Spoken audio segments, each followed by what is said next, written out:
As the first rays of sunlight pierced the horizon, painting the African savanna in hues of crimson and gold, a majestic figure stood atop the highest rock, his golden mane billowing in the morning breeze. This was Kanu, the Lion King, his piercing eyes scanning the vast grasslands that stretched as far as the eye could see.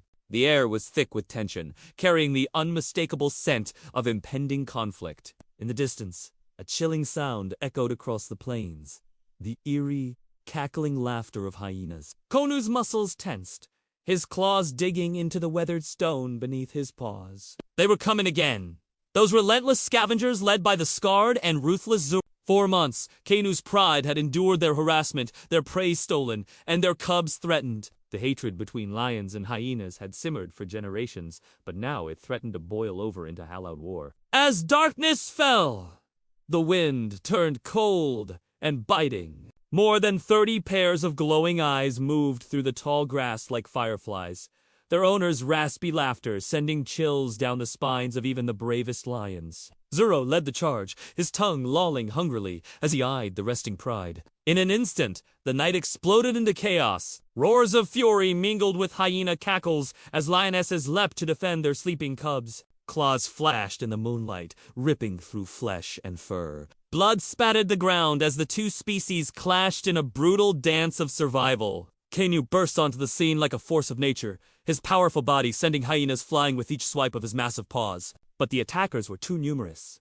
too relentless. As quickly as they'd come, the hyenas retreated into the darkness, leaving behind wounded cubs and stolen meat, along with the mocking echo of their laughter. The next morning, beneath the gnarled branches of an ancient baobab tree, Kanu gathered his pride. His voice rumbled low and determined as he addressed his fellow lions. "We can no longer stand idle," he growled. "If we do not fight back, we will lose everything.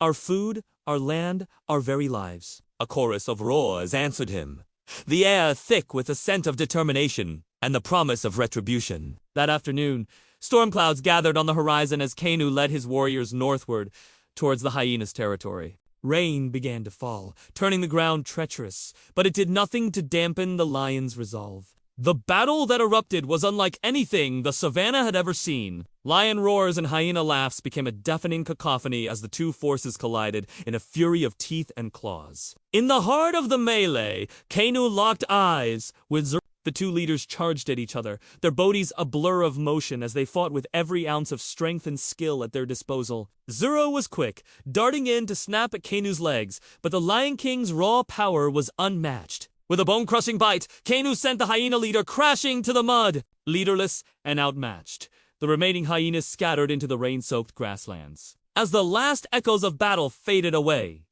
the true cost of victory became clear. 3 of Kanu's bravest warriors lay motionless on the blood-soaked ground, their unseeing eyes fixed on the stormy sky above. The pride gathered around their fallen comrades, a solemn silence descending as the sun set in a blaze of crimson. Kanu bowed his head, his voice heavy with emotion as he spoke. "They gave their lives to protect our home," he said. "We will honor their sacrifice and never forget their courage." Days passed, and a fragile peace settled over the savannah once more. Kanu stood alone atop his rock, the wind ruffling his mane as he gazed out over his domain. The setting sun painted the sky in brilliant oranges and purples, a stark contrast to the darkness that had threatened to engulf them all. Deep down, Kanu knew that this victory was only temporary.